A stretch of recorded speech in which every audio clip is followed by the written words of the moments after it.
2025 বিপিএলের প্লেয়ার ড্রাফটের আগে দেশি বিদেশি মিলিয়ে 11 তারকা খেলোয়াড়ের দল নিশ্চিত হয়ে গেছে।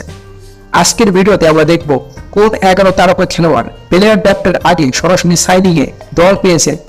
প্রথমে দেশি খেলোয়াড়দের মধ্যে Tamim Iqbal, Fortune Barishal; Mushfiqur Rahim, Fortune Barishal; Mehedi Hasan Miraz, Fortune Barishal; Mustafizur Rahman, Dhaka Capital; Nahid Rana, Khulna Tigers; Tanzid Hasan Tamim, Chattogram Kings; Tanzim Hasan Sakib, Sylhet Strikers; এবং নুরুল হাসান সোহান, রংপুর রাইডার্স।